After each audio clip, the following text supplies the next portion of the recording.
Hello, a very good morning. Good morning, Ghana. Good morning, West Africa. Good morning, the rest of the world. And welcome to the Morning Focus on Mega TV, your trusted companion for insight, inspiration, and informed conversation. We start your day right with us. I'm El Samuels alongside my colleague. I'm Bernard Agbemo Eduji. And we are glad to have you join us on this beautiful morning as we journey together. On today's show, we begin by grounding our day in the Word of God, drawing strength, wisdom, and direction for the journey ahead. Then a touch of African wisdom to inspire reflection and guide our daily living. Then we will tackle the front burner, where we tackle the biggest trending issues shaping conversation across the country, what everyone is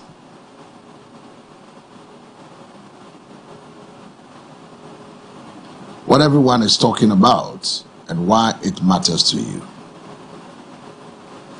A comprehensive look at today's news headlines, breaking down the major stories and making waves across Ghana and beyond. An in-depth discussion on the key government policies and national issues, engaging experts and voices that matters to help you understand the impact on your life and community. So stay with us for engaging conversation, honest analysis, and your voice, because on the Morning Focus, your opinions matter. Let's start. Let me say a very good morning once again to Bernard. Bernard, how are you doing? Yeah, I'm better. You're better. Thank God you are better this morning. And we're going to roll up with some wonderful scriptures for the morning brought to us in association with the Maranatha Power Ministry in Nwa Adogono, behind the Lekma Polyclinic. Just informing you that today, Tuesday, there will be Moment of Miracle. It starts at 10 a.m. to 12:30 p.m. 2.5 hours in the presence of God. Is worth it, and it's a beautiful day. Today is the 14th day of April, so gradually we're in the second week of the month. So Moment of Miracle is coming up today 10 a.m. Which will take us through to exactly 12:30 p.m. later in the afternoon. Then tomorrow, Wednesday, the beginning of the International Ministers Conference starts tomorrow, the 15th through to the 18th of April. If you've not registered, I encourage you to register.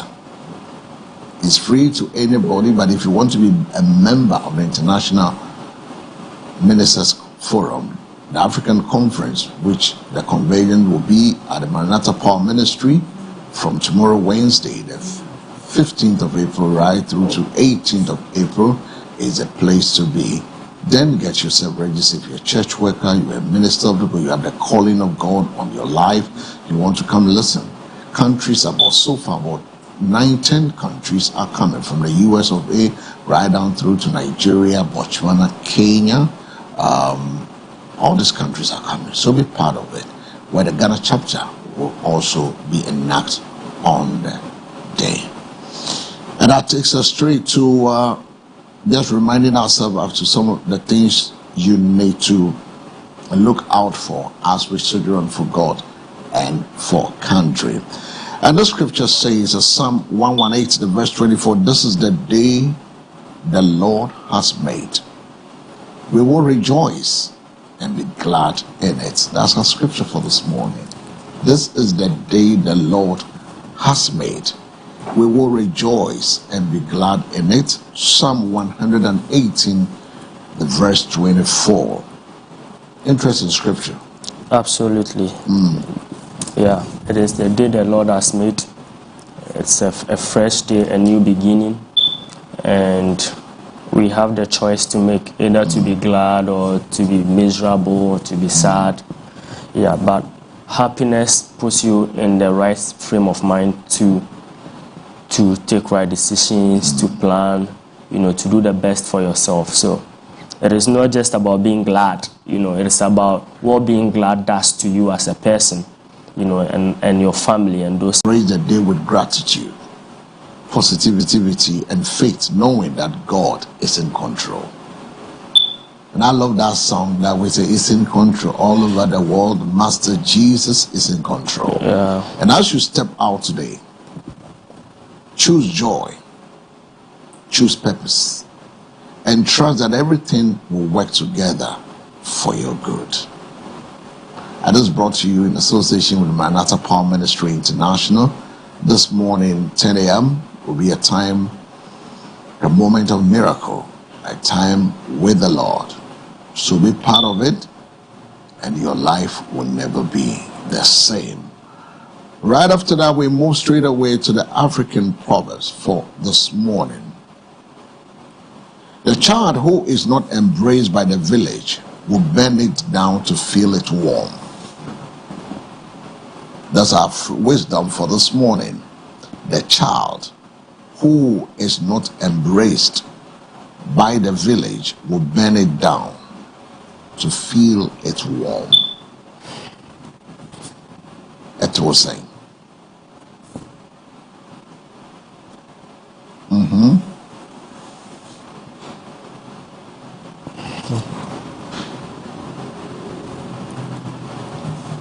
It was saying. So this is a proverb that talks about the consequences of not being loved, not being cherished, and a child who is not, affected. So if we neglect our children, if we neglect people, we don't make them feel accepted and loved, they may do things on their own just to feel good, about themselves. And what they may do will end up affecting everybody. Yes, so we Africans, we are communal in nature. We are relational. We are not individualistic, right? But we are gradually losing that sense of society, But this is a good one to remind us all that everybody needs acceptance. Everybody needs warmth and love. And it helps them. If they don't get that, they will want to do things to feel accepted. They may engage in social vices and all of that. So you can't say you don't care. You care, because what they will do to fill that void may end up affecting everybody. It may affect the whole society, not just, one family. Yeah. Not just one family, and that brings us to the child who is not embraced by the village will bend it down to feel it warm. And this is something we need to reflect on as a people. The proverb speaks about the importance of inclusion, love, and guidance, especially for the young. When people feel neglected, ignored, or rejected, they may act out a harmful way just to be seen or heard.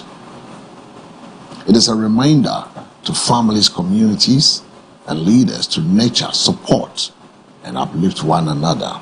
When everyone feels valued, society becomes safer, stronger, and more united. And that's African Proverb for this morning from the Mega TV Wisdom Center, bringing you all this. Now, the next thing we're going to look at is to look at what is happening on the, I don't know how you want us to call it. What's one of the things that is really eating you up when you woke up this morning, especially when you had the news from yesterday today? From yesterday today, I know we are the football people have appointed, so-called football people have appointed a new coach. A new coach. That's the latest one for the Blasters. Honestly, I am totally indifferent. I don't think I have any affection whatsoever in me for the Blasters. So for me, it's just like any normal news, it's like let me borrow one of Prof. Jampo's most cited phrases. It's like romancing a stone. Yeah, until look, I have no affection whatsoever for them. I doubt even if I'll have the edge to watch a game. And it's not because I don't love the team, I don't love my country. It is just as a result of successive failures, and I don't see any attempt to do things right. So for some of us whose hearts can be deeply broken, it's better we don't build such hope. So yes, I heard the news about the football people appointing a Portuguese, right? Alan, he's a former deputy coach for Manchester United. He was a former Real Madrid coach. Okay, Manchester Madrid United. He's handled a lot of coaching works with Iran, Egypt. No, but funny enough, he's an African born. He was born in Madagascar. Madagascar. Yeah. I see. He's an African born, but a Portuguese who was born. They colonized Madagascar. So don't be surprised he was born on the African continent. For me, maybe I would have been a bit happier if a local coach was employed. But if they don't see anybody fit enough to handle the team, and I mean, we just hope that I'm not having any hope. Right? Yeah. I'm totally, and that is that. I'm just being blunt this Tuesday morning. I am totally indifferent about whatever is happening in the Blaster. Totally I have no affection whatsoever. I don't remember the last time I had an edge to watch a game. In fact, if you ask me to name up to five Blaster players current, I can't. Yeah, I can't. And it's because, I mean, for a very long time, I felt they've been disappointing. So it's better I save my heart for other important things. I'll contribute to other things, but for when it comes to Blaster and its matters, I'm here to get there. And the other issue is I learned Abronya was picked up, and Nana B, and I was so angry listening to Nana B, honestly. And MPP people don't come at me this morning. It looks as if anytime a politician is picked up, then you hear, it's just to divert public attention from what's happening. Divert what attention? So a politician cannot do something and then they will be picked up by law enforcement. The gentleman spoke against a judge, a member of the judiciary, and the police picked him up, and they are saying that it was a diversionary tactics. From what? Who is doing that? So are we saying that whenever law enforcement is working, it's the executive that is behind it? Look, politicians, stop doing these things. Stop doing these things. So you see, the same. So what you are telling us is that, Nana B, from that reckless statement you made yesterday, what you are telling us is that whenever the MPP is in power and law enforcement is working, the executive is behind it. Let's stop that. The same thing the NDC was doing. Whenever somebody was picked up, when MPP, it was just to divert public. Let's stop that nonsense. Let's stop that. Can we not move beyond politics?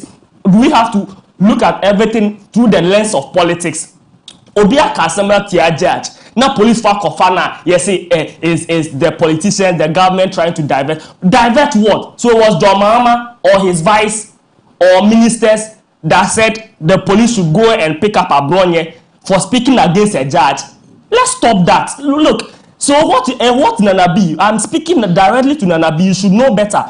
It's not, you don't politicize everything. What you are trying to tell me is that when you come back to power, I know you want to come back to power, and police and law enforcement is working, it is the executive that is directing law enforcement to work. Let's stop this rubbish. Can we not move beyond politics? Divert attention from what is happening. To what?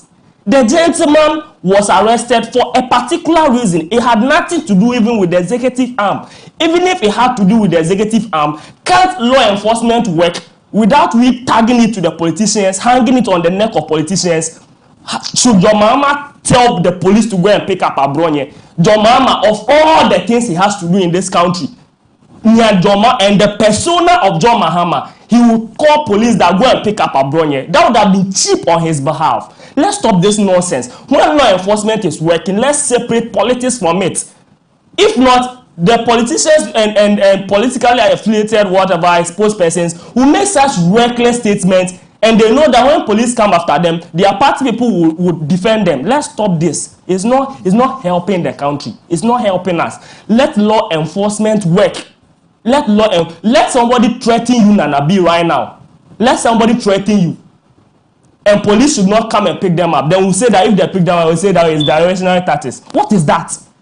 Somebody made such reckless statement against a judge, threatening the life of the judge. Police pick the person up, and you are saying that it's the government of the day behind it. Let's stop that rubbish. With the greatest of respect to politicians, NPP NDC are following. I remember very well when NDC was in power, the same thing. Once somebody does something and police goes after the person, oh, it is the government, they are trying to divert attention. Divert attention from what? Divert. As for we, you speak as if we the citizens, we don't have mind on our own to think. So because Abronye was picked up, my attention will be diverted from whatever is happening in the country. Let's stop that rubbish. Politicians, let's stop that. Both NDC and NPP, you are both the same. Because when NPP was in power, the same thing. Obi Koya Adene Ekosonimwa, yes, so it's just to divert attention. The same thing Anabi said yesterday. And Anabi, you should know better. You should know better. You should know better. That is not always the case. Unless you are trying to tell me that whenever a party is in power and law enforcement goes after a member of the opposition, it is the government of the day that is behind it. That is what you are trying to tell me. Because you just came out of power and the same allegation was leveled against you. So should we confirm that in all such instances where police or law enforcement went after members of the NDC at the time they were in opposition, it was the executive arm of government that was behind it? Why do you take us for granted? You speak as if we don't have mind to think. Politicians, you speak in this country as if we can't reason. So anything we should be looking at everything that happens in this country through the lenses of politics. What is that? What is that? Can't politicians be fair? Can't we say that let the law work? Are we not saying that we are in a democracy, rule of law? So somebody cannot, police enforcement, law enforcement cannot work in this country because once you do it, they will say that, hey, you are diverting attention. Nana B, you should know better. You should know better. You are a good organizer. I like you for that. But some of these reckless statements should not be coming from persons like you. Should not. Mr. L, sorry for going ballistic this morning. But you see, law must work. The judiciary is a special arm of government. And these people already, their lives are under threat. Yes, it is not easy to be a judge. It's not easy. Then somebody will go and make such reckless statement against a judge. Police goes after the person and you are saying, no, it's just because it's Abronye. Because it is Abronye. If it was another person who had done that, you, Nanabi, would have said that. Let's stop that. Sir, politics, police confirm, oh, it's just to divert public attention. Tell me what is happening in this country that picking Abronye was intended to divert. What exactly is happening in this country that picking Abronye was designed to divert the attention of the citizens from it? What exactly? What exactly? What is the talk of town right now? Police for it was just to divert the attention from the talk of town. What is that? What is that? All right, so welcome back. So you heard Bernard, but my question is, security concerns raised after the killing of a Ghanaian footballer. Remember, Black Stars has the FA has appointed a new head coach for the senior national team, the Black Star. A shocking and tragic incident has gripped the nation after a young Ghanaian footballer, Dominic Frimpong, was shot dead during an armed robbery attack on his team bus. The attack, which happened as the team traveled after a league match, has raised serious concerns about security, not just for sports teams, but for ordinary Ghanaians on our roads. This incident adds to the growing reports of robbery and insecurity across parts of the country, sparking national debate about safety and law enforcement response. Are Ghanaians safe on our highways today? Are we safe on our highways today? Is enough being done to protect the sports teams and the travelers? Are we doing enough to protect the sports teams? Are we doing enough to protect travelers on a long distance journey? Should clubs be given police escorts during matches? And what role should government and security agencies also play? Is this a sign of rising insecurity in the country? Is the question we are asking. 053 715 8638. 053 715 8638. Nyame Chad Enra Yante Asem de friends over the weekend. Na a teams akobo ball one more befie. Armed robbery attack, head to scatter, be pre-prior. But Dominic Frimpong, 20-year-old, bubbling energy. I mean, he's a good player, material, and he was shot in the head because somebody felt he has to take what they have worked for, the toil from the bus. So the question we are asking, and the Premier Sana said, is our roads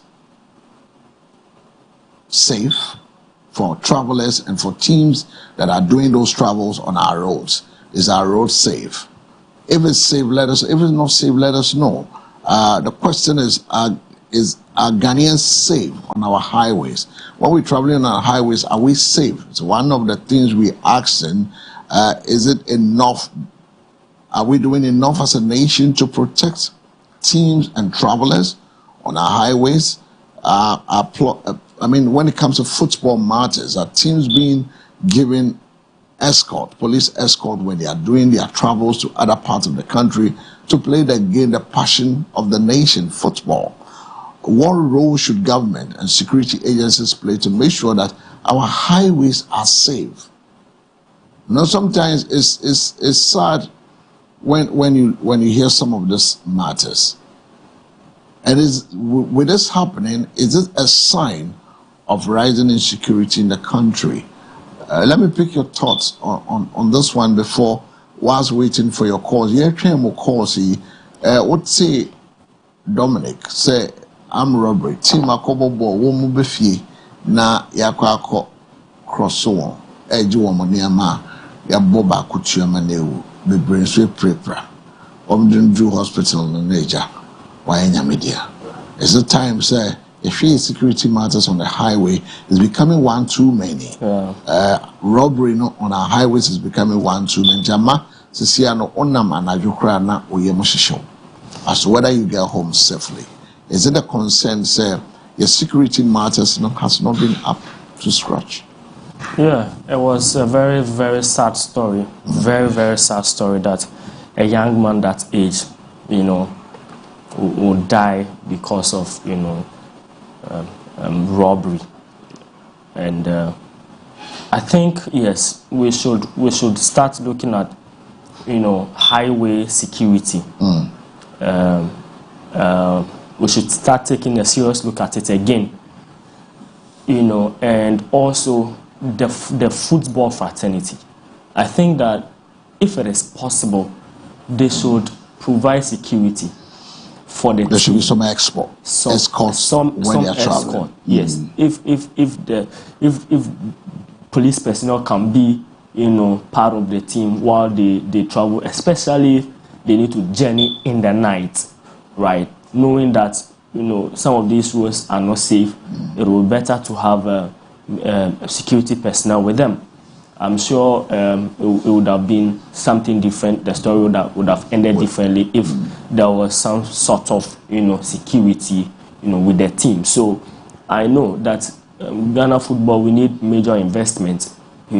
I don't think that a team in Europe will travel without security with them. I don't know much, but I think that for a team, I think it's a Premier League team, right? Yeah, Premier League. We should start looking at security, team security, right? So that we will not expose such young people and other technical people on the team, to such life-threatening and death situations. It's a very sad story, but I think we are most often reactionary. It's not good enough, but if football people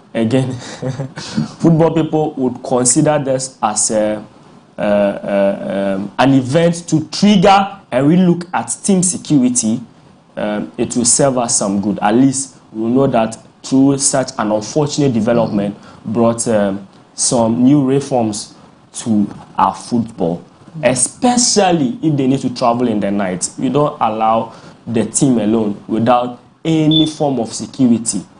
Can we not have, I know that when we go to play the games, we have police come to the stadium and all of that. So can we not have any special arrangement? Ghana Football has special arrangement with security, with the police, to make sure that when the team is traveling, they are safe, rather than just allowing the boys, to go alone. So it's a very sad story, very, very sad story. Yeah. But I hope that moving forward, we'll really look at not just for highway security. Yeah, most of the roads in this country are not secured. Police hide. Robbers. Let's give it to the police. Because our streets are not lit. Our streets are not lit. Yeah, so even in the cities. Yeah, it's quite a difficult situation. Yeah. So this morning we are looking at security concerns in Ghana. Are citizens safe? Are you safe? The question we are asking you this morning is that, do you feel safe traveling on Ghana's roads today? Do you feel safe traveling on Ghana's roads today? Or have you or someone experienced robbery or insecurity recently? You can share that thought with us. Should sports teams and public transport operators be given a police escort?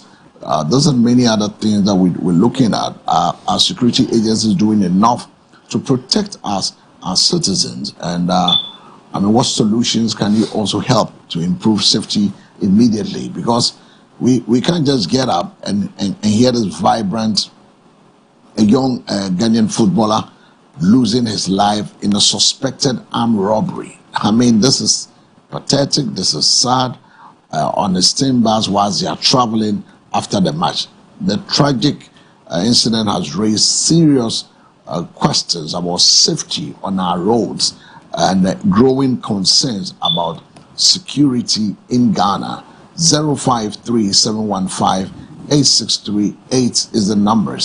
0537-15-8638 is the numbers. Let's get to hear you this morning. It is not just about football. It's about every Ghanaian who travels for work, business, or family. If a whole team can be attacked, then what about the ordinary citizens? Now the big question we ask in that. 053-715-8638. Many are now asking, are we truly safe on our highways or in our communities? What is being done to address this rising concerns? What are we doing? And I believe that this is not an isolated incident at all. It's a reflection of a bigger security challenge we must confront as a nation. We must because sometimes you hear some of the things that happen. As if we are doing some movie and people lose their lives. So let's open to it. Our viewers, we want to sort your views. Do you feel safe on Ghana's roads today? Because sometimes when you travel, especially when it gets to midnight and then you're on the road and the roads are dark. The roads are dark. Your heart is in your mouth because you keep praying that, Lord, take us safely. Lord, take us safely. Until you get to the station. Even when you get to the station, you are being careful. The time the bus arrives. So all this thing comes out to play out to really, really. It's a big thing that we need to look at as a nation. It's a holistic thing. We need to take a second look at it as a country as we move forward. So share your thoughts with us. It is not an isolated case, like we're saying. It's a reflection of a bigger security concern in the country, a challenge that needs to be dealt with. 053-715-8638. Numbers are also over to me.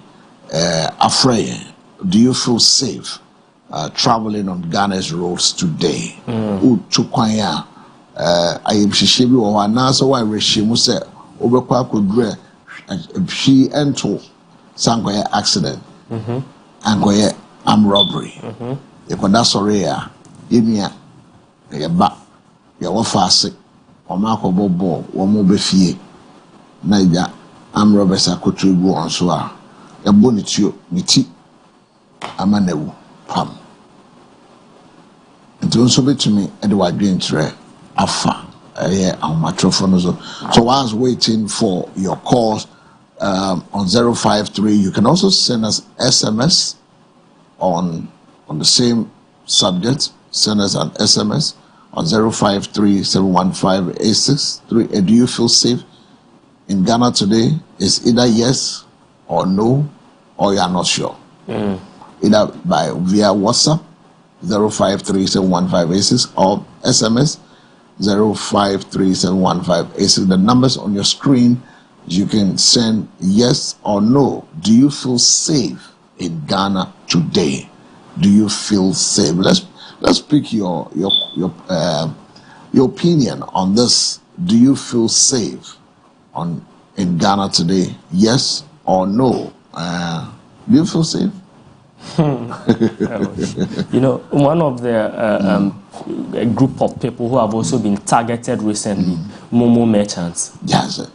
You know they've always been in the news. It goes off, it dies off a bit, then it comes back again. Yeah, just I think on Sunday in Tema, robbers went to attack a Momo vendor, and it was closer to a place where the vice president was fellowshipping. Wow. You know, and so the security were able to intervene, and then they arrested, you know, the perpetrators. So we need tight security. We need security is not a luxury. Yeah, there's one thing you should know: it is not a luxury. It is a necessity. Security is not a luxury; it's a necessity, and this concerns as. This concerns grows. Many Ghanaians are demanding not just answers, but we want action. Like I just said, if the security weren't there at that time, what would have happened? The person, the vendor would have lost his life. It was lost his capital as well. So let's get to hear you. I mean, stay with us. This is the Morning Focus on Mega TV. Your voice matters. That's why we're waiting for you to also share your thoughts with us on this matter. 0537-158638. 0537-158638 is the numbers. You can also join us, and then let's have our take on it. We get to hear you quickly. We've got just some few more minutes to wrap up this one. So whilst wrapping it up, we'll also be picking some messages on the polls. Yes or no? Do you feel safe on our roads? Yes or no? Send it to SMS or WhatsApp on the 0537-158638. But just before we do that, let's pick some few stories on the various sports, and then we're still waiting for your call. It's also bit me afraid and pay Miente Wonka. I was 053-715-8638. Miente Wonka no pay. Bombing Komo. You know that song? Bombing Komo there. No, Miente Wonka no pay. Otu Kwanya, I am Shishibi. And also say, we've not done enough as a nation by a security. Someone or may mono. Ya boy, a homo de yahu day. As a way, and yes, because say yabo, Yuniakatua, it's Yaka, a bibia as a howby eba, a howpa. Now, I did be a say and ran so a hammer dream, pop. If he, the non-communicable diseases, Ghana is growing, is facing a growing public health crisis, with non-communicable diseases now accounting for nearly half of all death. Half of all death. The health minister, Mr. Kando, half of all death in Ghana. You know, I've raised these questions when I saw that statistic that talks about 46% of death in Ghana are preventable. but we are losing people from non-communicable diseases. We talked about it, lifestyle and things are going on. And now the NCDs, which is a non-communicable disease, now becoming a public health crisis with no, there's no basis for us to get into that. I'll keep saying that we need preventives are most important, but we have left the preventives and rather trying to tackle issues that are difficult for us to deal with. Whilst if we go into the preventives, it would have been easier for us as a nation to keep hope alive. We're not getting that. So if we are facing this growing public crisis with non-communicable diseases, it tells you that we are in big trouble. Because the minister also warns that the country must urgently shift focus on early detection and prevention to curb the rising toll of these silent killers. Because this has become silent killers. About 42 to 45% of deaths are preventable. 42 to 45% out of our mortality are attributed to non-communicable diseases. I mean, somebody will be asking, what is all these non-communicable diseases? What are they? I don't know. What are they? What is the NCDs? How? It's a very, very dicey situation. Now we yet now says armed robbery. Yes, armed robbery. This year we also have account as a public health problem. Yen found say bibi ye wa obeko hospital in tentem ya ni akohwe ni aso anu ama. We are not that people. You throw a hospital court to go and do a thorough check on your system because your first bibia board dene. It is a primary health care, but you're free now. People can go in and do health checks. And you know your status. I keep saying that knowing your status is a very key thing than any other thing. And most of these diseases too, you can trace them to lifestyle. Yeah, lifestyle has become, you know, lifestyle, bro, it's a serious thing. You know, people take life for granted. We are not cautious of our health. And yes, we did Obi nam ho on yare so on tiapo. Osi mi hu hwe nyame nso me hu se me nye fine. Me go hospital e say ye hu hwe. Yeah. Because we've not taken it to the height level. But when was the last time I got tested with high blood pressure? When was the last time? Stroke, heart attacks, cancers, chronic respiratory diseases, asthma, chronic lung disease. These are examples of some non-communicable diseases. Yeah. It's killing us. They are killing us. Unhealthy eating, too much salt, sugary, fatty foods, lack of physical exercise, smoking, alcohol use, stress, obesity, family history, like fire.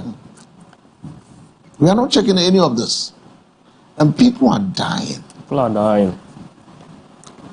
this is, you see, when Maria Mia said, these NCDs are becoming a major health challenge in Ghana and Africa. Yeah. I need a true hospital course to know our health status so that we can manage ourselves. I didn't think it's true. And you be an esco. Wapon within a esco. So we should stop joking with our life. Fast food, processed foods. Lazy, less physical activity. What do you want to mean? Just take a walk. Take a walk. Yeah. The urban lifestyle stress, and also another thing. We have to do 4 or 5 things at the same time. To run ourselves in a crowd. Silently. Because non-communicable disease are long-term health conditions that cannot be spread from person to person and are mostly caused by lifestyle habits, diet, inactivity, and stress. Diet, inactivity, and stress. Stress, inactivity. Yenye bibi mfa ho. Because and I was so sad. I asked myself, this thing, we've said it here time and time and time and time again, but it keep happening. Armed robbery. Where crap watch armed robbery? Oh yeah. It's an armed robbery.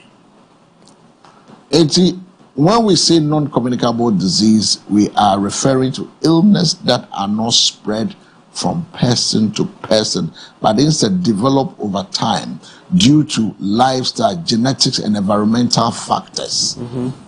These are the non-communicable diseases. Some common examples: high blood pressure, like I did mention, diabetes, obesity, heart disease, cancers, chronic respiratory conditions. If it is asthma, unim say will be a hospital. Unko baby a niyama ibe trigger. Obi wa koto fufu ni osio nchini ni na bang. Or they are one. Or they are one. To see and yet said this is one of the leading causes of death in Ghana. The worrying part is that many of them are preventable. That is the worrying aspect of this. Yeah. Many of these are preventable. So the question we ask ourselves is, what is driving this rise? What is driving this rise? Unhealthy diet, too much salt and sugar, lack of exercise, smoke, stress are all major contributors to this NCDs. Major contributors. In simple terms, our modern lifestyle is putting many people at risk without them even realizing it. About 2 a.m. nam kwa brani jina kwa unko twebiani edi. Okoto Indomie. 2 a.m. And spaghetti. Chip first na chibum. And every chibum ako check.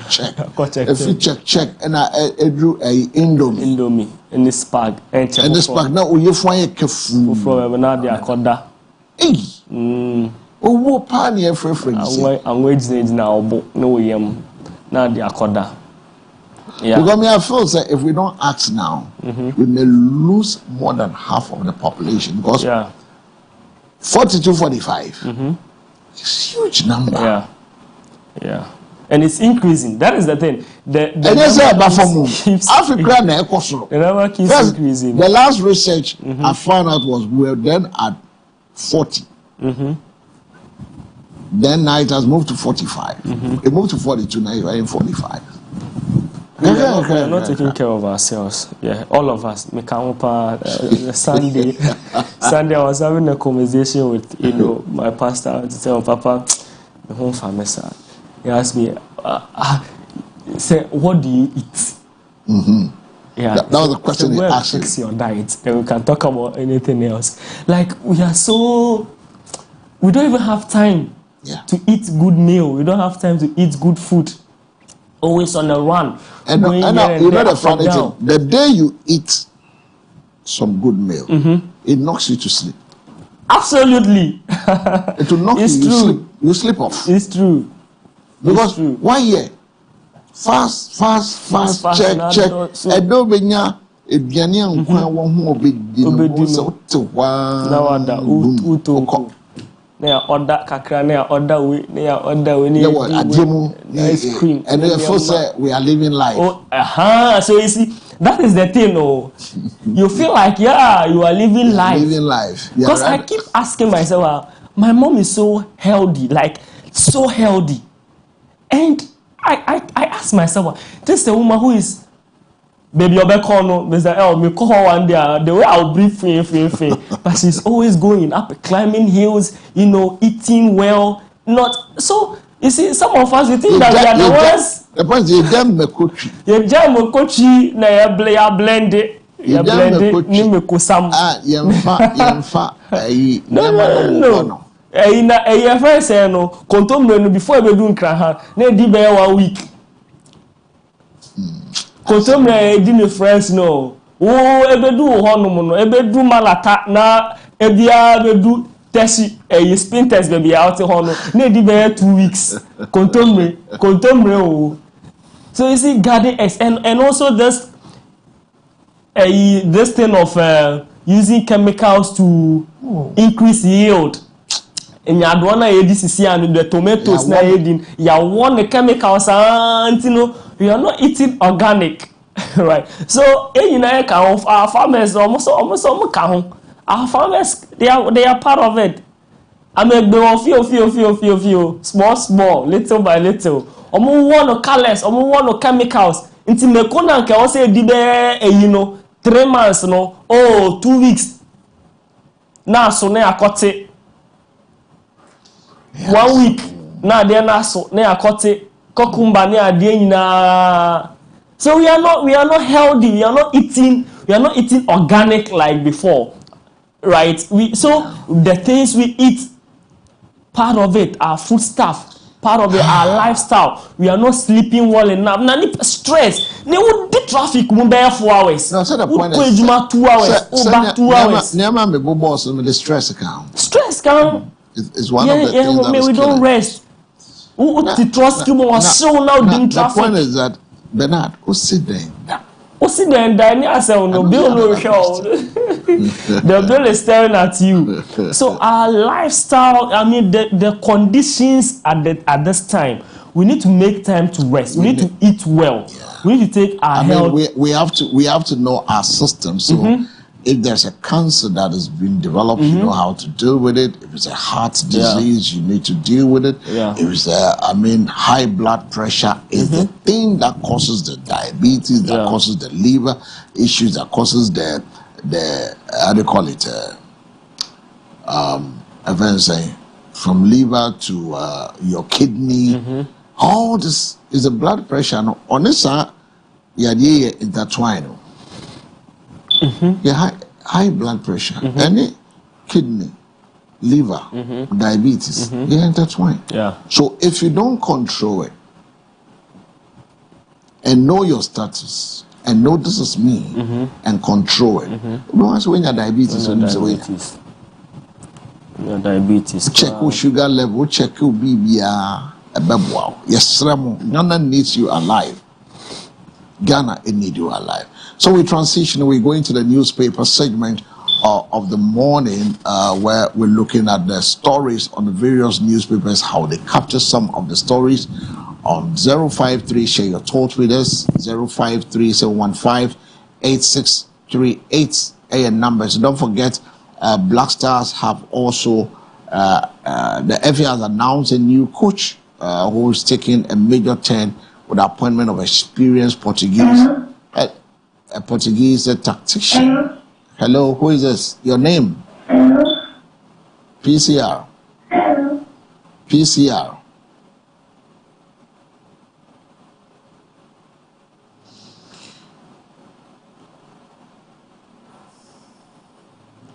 (053-715-8638) is the numbers. You can also join us this morning. We're turning our attention. We're looking at a newspaper where we'll bring you a comprehensive look at today's headlines. We're breaking down the major stories making waves across the country and beyond. And we start with the Business and Financial Times, which has $400 million lost to vegetable oil smuggling. 400 million lost to vegetable oil smuggling. Stories on page 2. Tema Shipyard rolls back as ship owners return as performance surges. We have expect demand coordinated industry-wide response to rising digital fraud. your mobile money is not safe. A feature story on the Business and Financial Times with a picture of the smiling Samuel Neti George Honorable there. One of us, Nyame Party now to turn African knowledge and ideas into continental power. Another news story there. The fuel import surged 36.7% as local refined cruels. Stories on the Business and Financial Times this morning. Okay, Daily Post. World Bank applauds Ghana's turnaround, hails finance minister's leadership. That story is on pages 3, 9, and 15.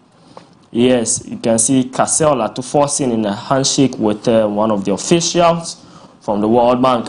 GFA appoints Carlos Queiroz. I mean, the football people should help us with the pronunciation. As Black Stars head coach ahead of 2026. Queiroz. Yeah. Okay. It's the Portuguese, right? It's the Portuguese. As Black Stars head coach ahead of 2026 World Cup. Land and Mines Watch Ghana endorses Heath Goldfield's mining capacity. Has a picture of Kwame Owusu Danso, Executive Director of Lands and Mine Work Ghana. These are the major stories on the front page of the Daily Post. Now let's do the Daily Graphic this morning. The Daily Graphic is a Queen Mother calls for a grass suspension. Is there Mofa Central Group sign a fertilizer production part? Then GFA turns the World Cup veteran Kizera as Blasters coach with a picture of the Portuguese there. Then he has the sector minister of health, that's a Kwabena Minta Kando. Government rolls out free primary health care, 150 districts target for phase 1. Those are the stories on the Daily Graphic this morning. The Business Analyst, World Bank applauds Ghana's turnaround. That story is also found here. UTAG, the University Teachers Association of Ghana, gives government a 14-day ultimatum to remove GTech boss, Dr. or Professor Abdullah Dinapo. And his deputy. I mean, that space has been in some distance for some time now. No, but the point is that why do they want him out and his deputy together? Oh, they've been citing some things, some governance and administrative and some things, you know. You know, Professor Dinapo himself has been going after some of the lecturers and their credentials and some universities, accreditation, a lot of things. So yes, that space has not been calm for quite some time now. MOFA Science, that is the Ministry of Food and Agriculture, signs landmark agreement with Central Group. GFA appoints Carlos Queiroz as is now as Black Stars head coach. COPEC proposes 50% cut in Dumsor levy to reduce fuel prices. Let me take excerpts of that story as we have it here. The Chamber of Petroleum Consumers Ghana, COPEC, has proposed, Chamber of Petroleum Consumers has proposed a 50% reduction in the energy sector shortfall and recovery levy, commonly known as the Dumsor levy, as part of measures to ease fuel prices and reduce the cost of living. In its latest policy proposal, COPEC recommended cutting the levy from 100 pesos, that is 1 Ghana cedi, to 50 pesos per liter for a 1-month period, a move expected to directly lower fuel pump prices by the same margin. So these are the stories on the front page of the Business Analyst. It means that COPEC is calling that we should take a second look at the 1 cedi Dumsor levy and half it. Instead of 1 cedi per liter, 50 pesos per liter. So it means that if you're doing a liter, you're doing a gallon, which is supposed to be 4 cedis, it means that has to be 2 cedis. Right. Okay. That's 50 pesos, yeah. So if a liter of petrol is so meaning that 13 cedis, 30 pesos. Meaning that if you take off 2 cedis from the gallon, the 13 will reduce to 11. Yeah, it makes some 12 sense. point something. No? Yeah, it makes some sense. Well, maybe some, but I'll bend there. Now let's read the Daily Searchlight. Daily Searchlight has the story that Abronia DC arrests sparks bail demands from minority leader Afenyo Markins. UTAC chases GTEC boss. Issues 14-day deadline for resignation. He has the man at Jinapo there. Dark days in Ghana. NPP officer arrested in Sunyani, transported by force to Accra. Party condemns arrest, alleges threat to free speech.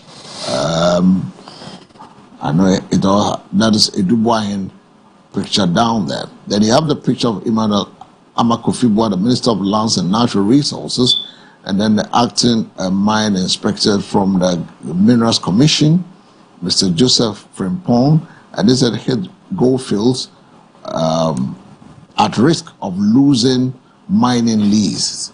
All eyes on final inspection. Stories on the Searchlight newspaper this morning.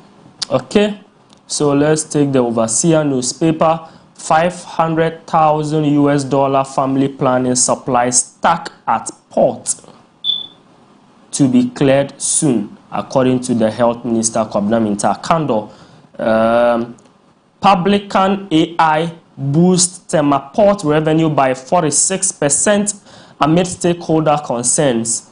GFA appoints Carlos Series as Black Stars head coach. Free primary health care policy to ensure universal access to essential services. That is according to Kwabena Minta Kando, the Minister for Health. And the big story here, you are a star. World Bank official applauds Ghana's Minister for Finance, Kasel Atuforsen. These are the stories on the front page of the Overseer. Away from the Overseer, let's do this one now from Daybreak newspaper. Free primary nationwide healthcare takes off. Screening begins tomorrow. So tomorrow, the primary healthcare nationwide takes off 150 districts for the first phase. Freight forwarders on nationwide strike over GRA evaluation system. So we're going to see the freight forwarders also going on a strike. Same or worse. GFA picks Pizarro's despite poor World Cup record. If you look at his credentials at the World Cup record tournament 5 times at the World Cup that he's had, matches played 16, he won 4. What's going on? He won 4, he drew 4, he lost 8, a goal scored 19. Please, can you take that again? Out of how many games at the World Cup? Okay, so he's been to 5 World Cups. 5 World Cups. Yeah. Played how many games? 5 World Cup. Out of it, he's played 16 matches. 16 matches. Out of the 5 World. He's won 5. He's drew 4. He's lost 8. Goals scored is 19. Goals conceded is also 19. Why are you shaking your head? Lost 8. Now he's lost 8 games. Won 5. He's won only 5 out of the 5. He's won 4 out of the 5 World Cups. So put all the records together in the World Cup that he has been to. Say we're below average. Well, but you don't have the money to pay. Because I was Ghanaian that either we go for Bellic. But Bellic is looking for about $200,000 a month, which is a huge, our budget cannot support it. And that's why we needed an interim, not to, after the tournament, that we can look at what we want to do. But the question you keep asking yourself is that you're picking a coach. What is a a clarity. There was no clarity to tell us exactly this is what we are looking for when it comes to the FA. So with that one too is also another thing that we can discuss a little later on. But now this coach has been picked. Everybody knows when it comes to his pragmatic way of playing, his defensive way of playing, he's turned some teams around to be quite difficult. I mean, create some teams around teams he has But I thought coached. they said about 80 people applied for the job. 600 plus. 600 plus coaches applied for the job. And out of the 600 plus, is it that there were others who had better records than this one, but we don't have the capacity? We selected 3. If you look on the front page of the Graphic Sports yesterday, we had 3 coaches that were earmarked, and any of them would be. But quite interesting, I didn't see Fernandes Santos, who took Portugal to win the Europa on 2 different occasions, took them to the semis. Quarterfinal of the World Cup. He's won the European. He's won the national European National League. He also applied.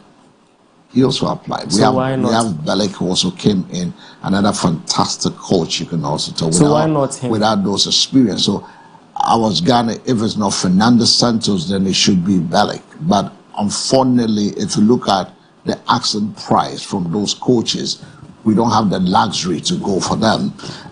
Irrespective of anything, Carlos is also a top-notch coach who on occasion that you least expect, have been able to turn countries around. So in the interim, what is really eating our team? Our team, I told you the last time, that has to do with defensively. We are inconsistent when it comes to our defense line.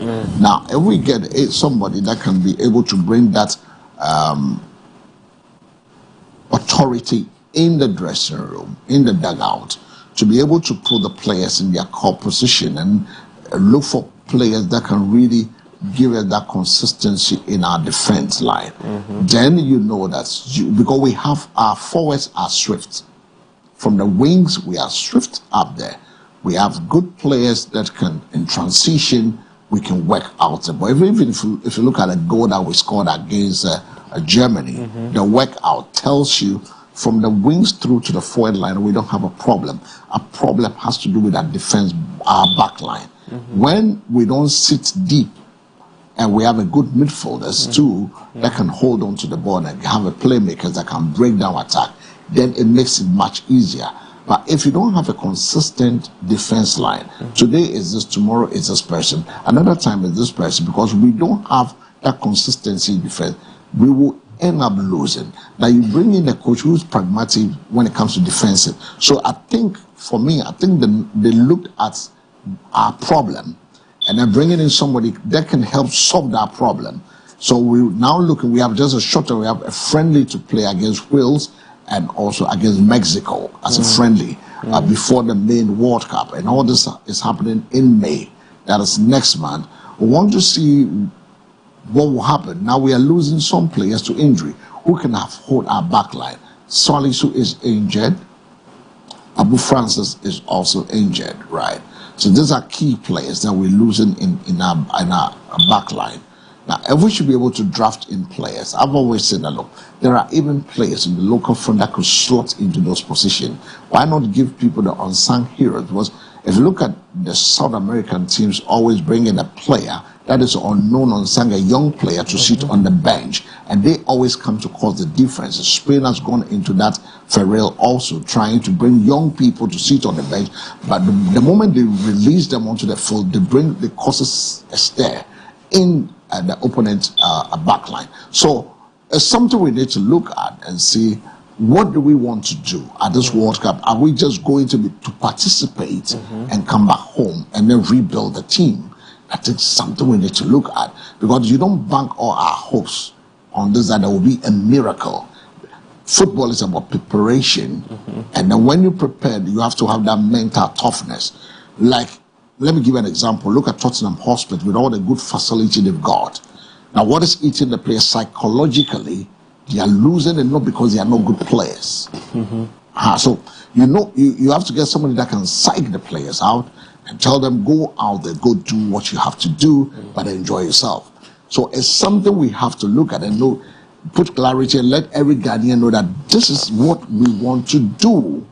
I don't think he has got the magic wand to be able to bring, but he'll be able to cause some stir. Let's see how it turns out to be. You may never know that maybe he is carrying that touch. Rather, he might not do well in other World Cups, but maybe with a team that is going, because if you speak teams like Iran to the World Cup, they became one of the teams to beat. He's been to 5 world tournaments, but he has a bad record when it comes to World Cup. So there shouldn't be any surprises, though. Well, we can only hope. And hope against hope. So same or worse? That's a question. That's how the Daybreak put the same or worse. Because if it's same like Otuado, it's also worse off when it comes to record, despite poor World Cup record.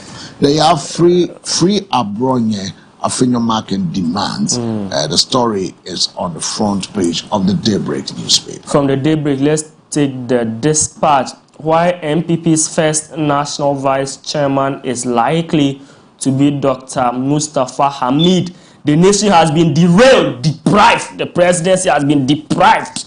Yeah, Dr. Abdul Mustafa Hamid.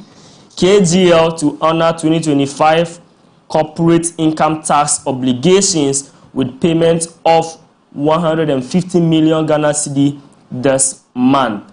IGP Ohonu orders all-out crackdown after deadly Brekum Chelsea bus attack.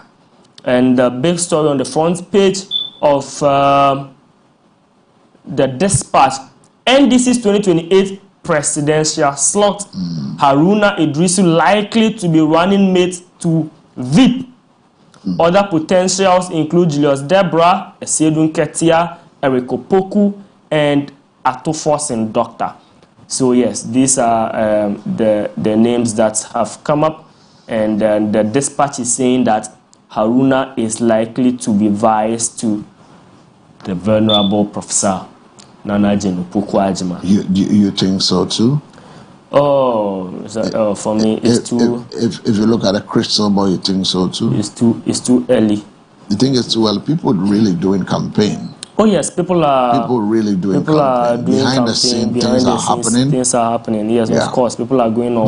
But did you see the research? Thank you, Tom. Did you see the research? The global info analysis. Yeah. Did you see it? Yeah, I saw something like that. And well, for the sake of our viewers, I just want to pick it up for us to see something on the. So, which story are you on now? So I was on the last story on the Dispatch about the NDC's presidential slot.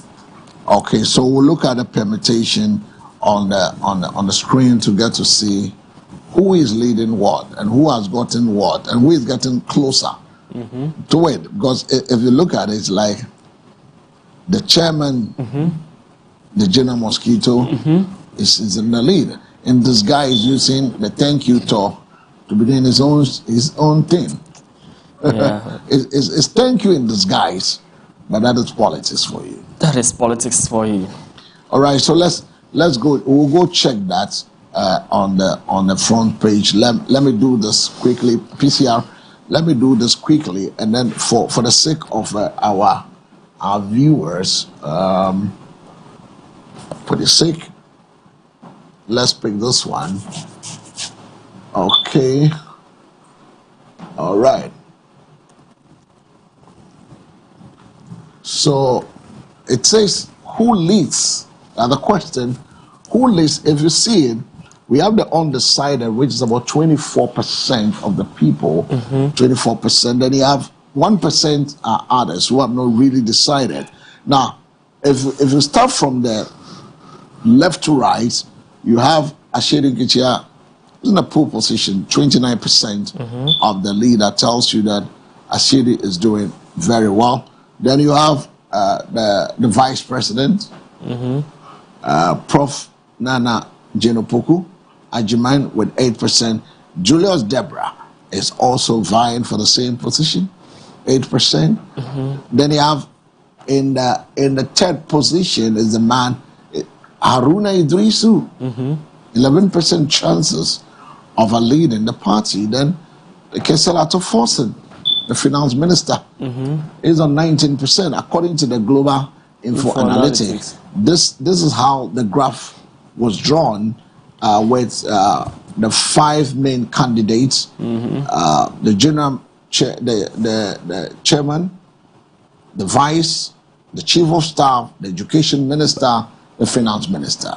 So the finance minister have 19 been edging a bit closer to the party chair, followed by the education minister. Then the two, the vice president and also the chief of staff, on the same level. So how many people are here? 1, 2, 3, 4, 5. Five. I see 3 of these people not contesting in the primaries. Okay, so which is your 3 that is not going? 1, 2. Who are not contesting? 1, 2. Are you saying Deborah is not going to contest? So okay. Atu is not going to contest? I don't think Atu will contest in this. Okay, election. So 1, Atu. When it comes to Julius, are you picking Julius is not going? Julius will contest. Julius will contest. Haruna is not going to contest? Haruna will not, is conditional. Haruna will not contest if the VIP is contesting. Okay, so Haruna, so many you've taken to, but that one there's a conditional to it. Now let's come to the chairman. Chairman is going. Chairman, they are raising him. So far you've taken 2 out. I've taken 2 out. 3.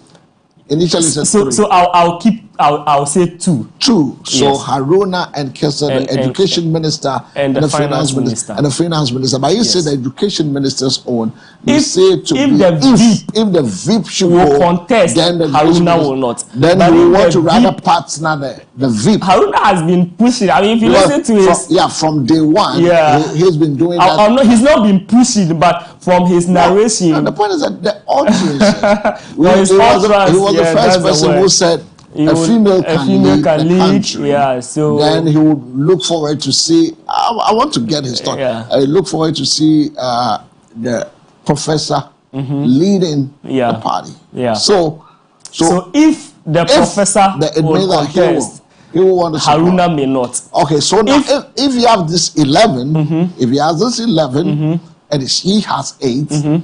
And she's not going to contest, so his people will come this way because they know them. I'm just giving some permutation. So it's going to add, so you're going to get 19 for the prof. And that is still below That is still below the chairman. Yeah. Because the chairman is using the thank you tour in disguise to doing this campaign. And I don't see the VIP contesting in this race. Okay, so if the VIP is, so you're taking 1, 2, 3. Yeah. So you are leaving the chief of staff. Leaving chief of staff. Leaving chief of staff. Yes. And then chairman. But others will join. Others will join. And if the VIP decides... But the point is that if you look at the numbers, 24 on the side, that also tells you that there are people within the wings who are just looking at how But it's going to be a very interesting race. Very, very interesting race. I'm picking some signals, be said others will join. It's going to be very interesting. And you see, if the VIP contest, there is this unspoken rivalry between, should I say it on air? Well, I mean, I'm an analyst. There's this unspoken rivalry between the education minister and then the minister for foreign affairs. And it's all ambition pushing and things. If the VIP contest, both of them want to, vice the VIP. And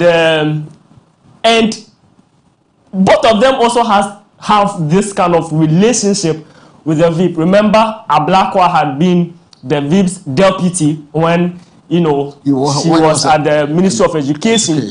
And you will see that even when she was first nominated by John Mahama to be his running mate in 2020, you see both of them together, right? Ablakwa carrying her bag here and there and all of that. So they have this, I think you see Ablakwa as a son. So they have this relationship, and I think they'll have a very good working relationship. Haruna as well has this relationship with the VIP. Remember, he is now at the ministry where the VIP was once at.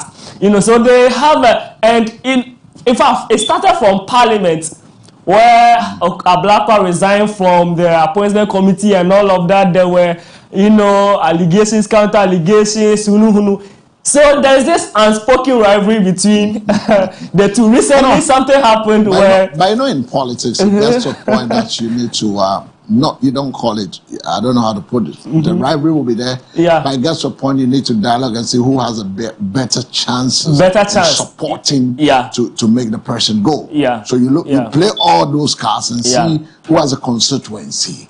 Whose constituency has the numbers. So it's the numbers game. It's a numbers game. If I feel that I don't have the numbers, who is more appealing to the people, to the people, especially to the other side. To the other side. Yeah. Who will be able to draw the ambience? Who will be able to draw the numbers? And so you see, if Prof becomes the running mate, I'm telling you that the VIP position is going to be keenly contested. Because look, we have the caucus game. People have the voter caucus now, per what I have been hearing, caucus will also be looking for the voter caucus say that they want it's their time. It's their time. So if for nothing at all, they should have somebody from the voter caucus becoming the VIP. And then the Northern caucus. So remember, Haruna is an institution when it comes to Northern politics. The point is that if you really want to win the game, then you need to go to this machinery that is there. Yeah. And he has that constituency. He has that constituency. And in fact, among members of parliament, I feel Haruna will do a better job winning members of parliament to his side than Ablakwa. Yes, so he's been a leader, He's been a leader. Yeah, and he appeals to even members of the other side a lot. So it's going to be I can't wait to see who leads the NDC in 2028. Yeah. Week 2, we'll keep bringing in the profiling of all. But I don't see if Atuk decides to contest in this election, he will cause something. Well, it's up to our viewers to tell us. 5. We've got 5 now.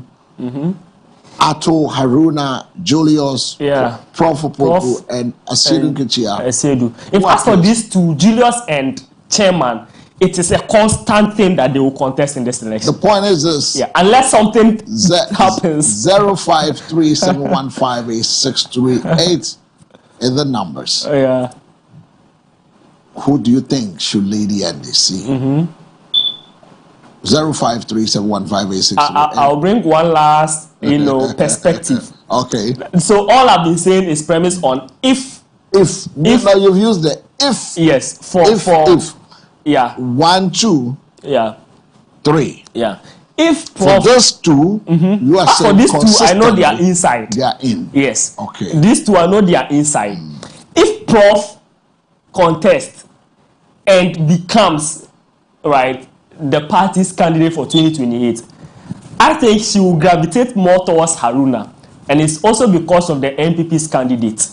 Where he's coming from. Yes, okay, so that is another. Because all those they are all considerations. You need to look at all the he is a Muslim from the north for some time now, and that is the beauty of NDC politics. They don't really look at the religion card, but then for some time now, John Mahama Mills, in fact.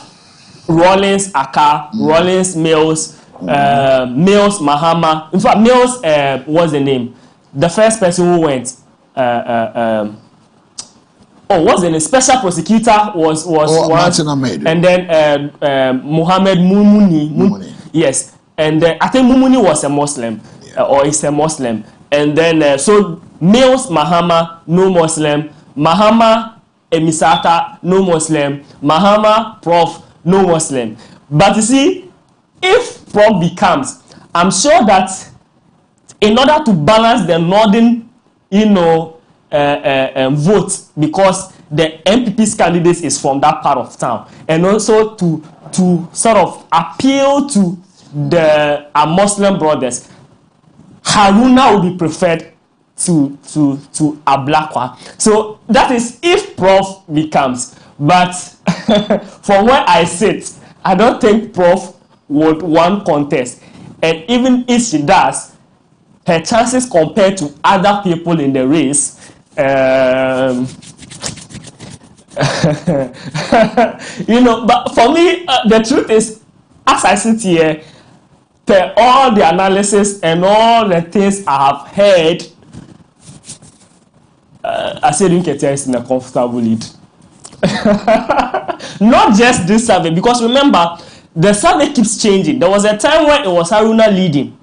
I don't know if you remember. The same Global Info Analytics. There was a time when it was Haruna leading, you know, the polls, and then it shifted a little bit. You know, even there was a time Ablako and Co were all here, you know, and it keeps changing. There was a time Ato came up. Now Ato is second, right? But then consistently you can see that Chairman has been in, at least if for nothing at all, the first 2 or the first 3. Right? So his votes have been somewhat consistent, you know, in the first 2 or the first 3 across the various polls. So if nothing changes, if things remain as you see it, I think that Chairman will give people a run for their money in this election.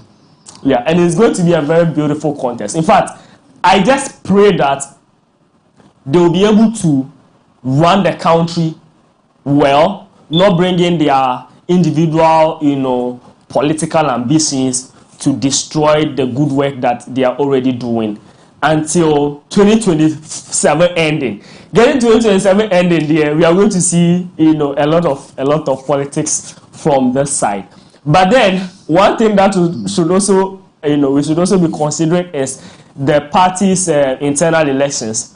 You know, it also has a role to play in determining who becomes the flag bearer. So I know they are doing reorganization, they are doing branch elections soon. They will be doing constituency elections, and then ward coordinators will be voted for, and then regional elections and national elections. I have heard that Chairman Ofosu Ampofo would want to come again, you know, to be the chairman of the NDC. I have heard a few other names. If Chairman Ofosu Ampofo becomes the chairman of NDC, it will affect some things in this flag bearership race. You know, politics. So I'm really observing the space and doing my own, you know, pedestrian analysis, as I would like to call it, you know. But who becomes the chairman, who becomes the secretary? Remember, the current secretary, the general secretary, Fifi Fiabi-Kote, is working alongside Asedu Nketia. Yeah. And he has stated that he would want to maintain his position. So he will be contesting to become the secretary, to maintain his position as a general secretary. If chairman will be going for the flag bearership race, it means that place will become, you know, vacant. So somebody will be contesting. I have heard of Ofosu Ampofo would want to come back again to be the party's, you know, national chairman. I would want to see that how his being party chairman will affect the race, but also not forgetting that Fifi Kote is also there. He has worked with chairman, and so it is an interesting time ahead. Yeah, interesting time ahead. All right, so interesting time ahead. The numbers is 053-715-8638 is the numbers.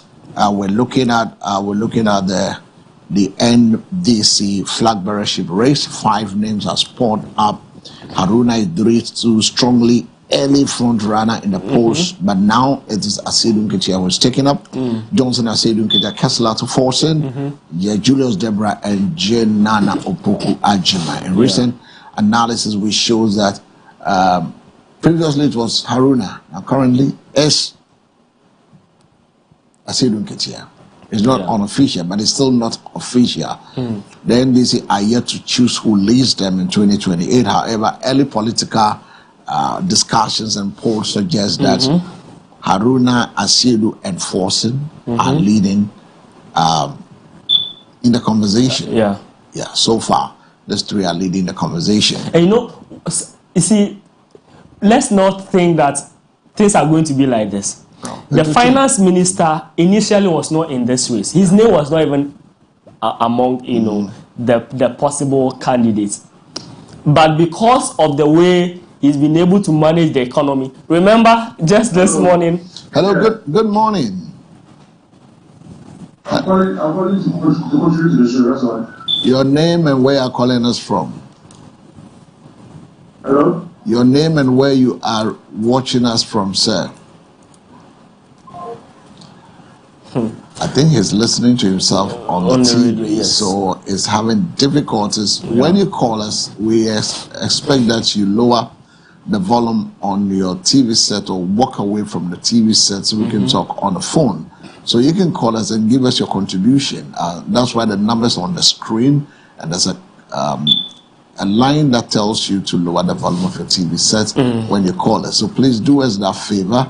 You call us and let's have a conversation. I mean, share your thoughts with us on the issues being raised this morning. We look at the safety on our roads, the insecurity on our roads. We've talked about that. We have looked at the losing a vibrant young man by armed robbery on our road. It's our road safety. If you listen to the IGP, he said there's going to be a major crackdown on our highways. People are losing lives. It shouldn't be just the highway, but the entire Ghana needs security on our roads, especially in the night for those of us who walks in the night, and it's very difficult. I mean, the street needs to be lit, and we need to look at that as well, and make sure that we have security working 24/7, not just 5 p.m. they go to sleep.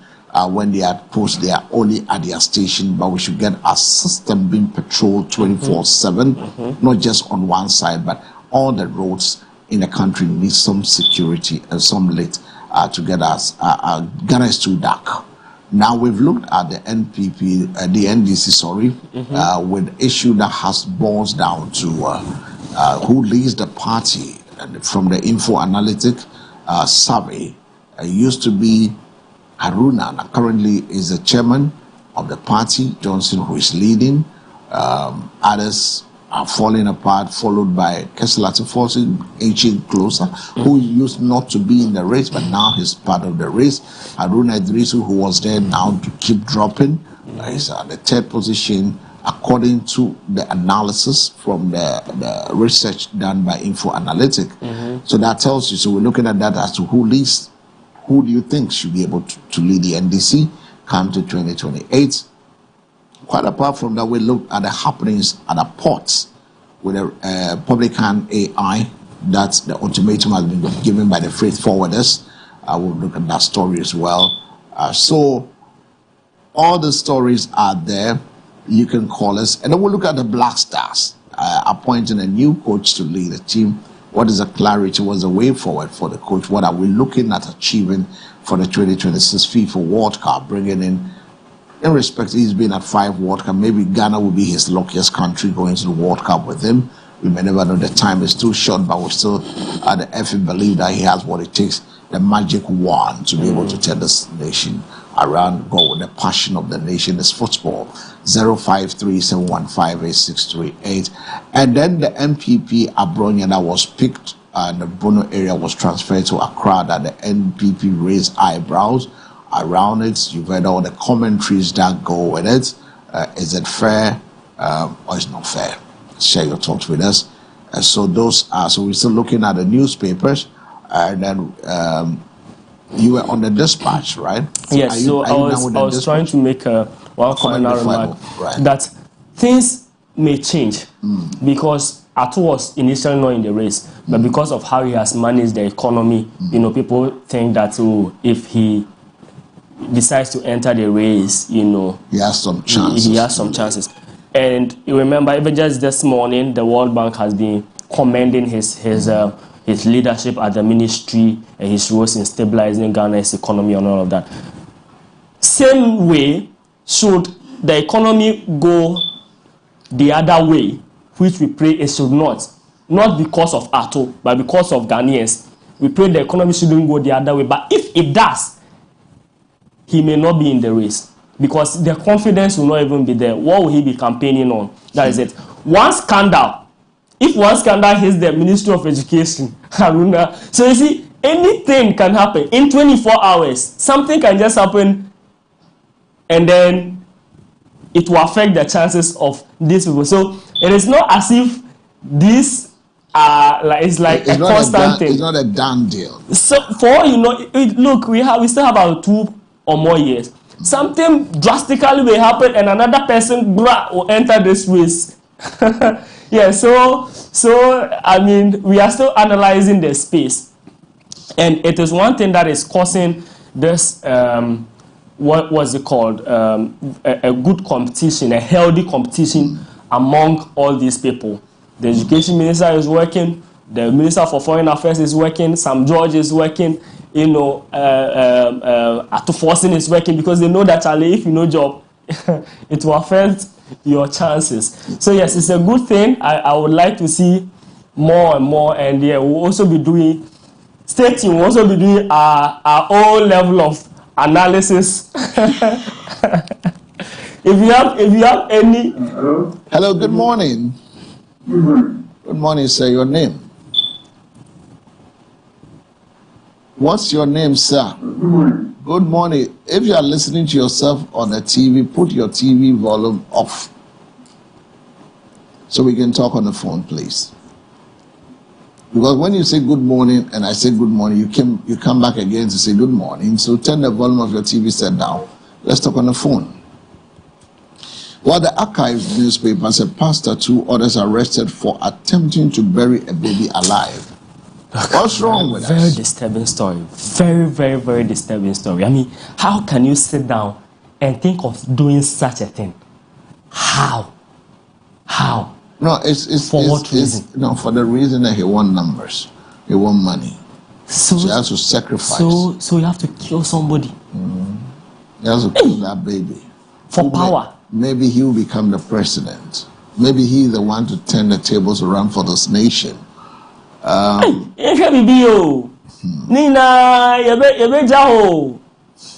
power, the fame, the this, the numbers, the money, and everything. Hey, you are so desperate for numbers or for power, allegedly, so much so that you can kill just to have power. People have buried things under their altars. All right, so pastors and 2 others arrested over attempt to bury baby alive. SIC insurance partner a world last for the World Cup road trip to America. Lawyers label Iyoko's attack on Tanko as lawlessness as concerns grow in the Volta over prospects similar to Woyome's downfall. Woman dies after delayed access to hospital in Norton. Bad Rollston resident into human ambulance. Bahama Care begins GMT care a rollout at the Komfo Anoche. So those are the stories on the Archives newspaper. From the Archives, let me take the Chronicle. Police dispatched 2 daring armed robbers. Global energy price surge impact on Ghana's economy. There is also the story of the new Black Star coach the new coach for the Black Stars. And the major story here, Mohammed's agric reset agenda in full swing.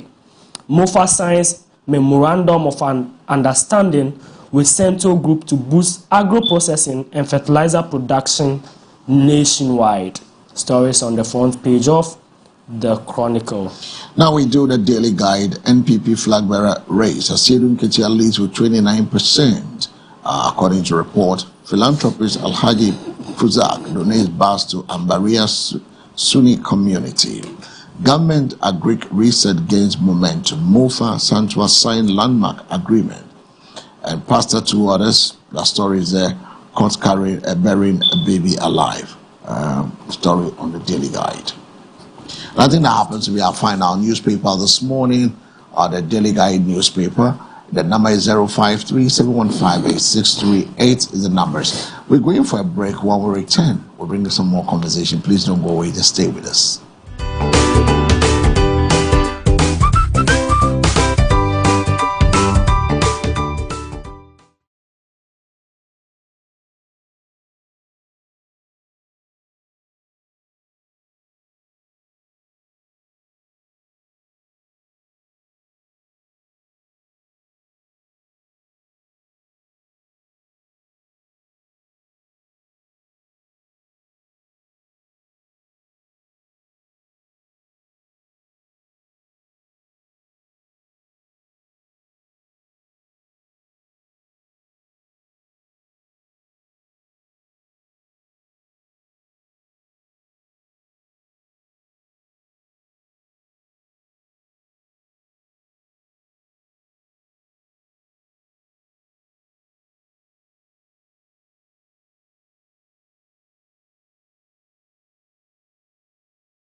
All right, so welcome back from the quick break. You're still live on the Morning Focus, live and direct from our studios here on the 10th Avenue Extension, Greater Estate. Now we're saying big thank you for staying with us. Joining us on set, it speaks for the Krowo constituency, the New Patriotic Party, communication lead in the Krowo constituency, Isaac Sechiedu. I've forgotten the other name, Reynolds, right?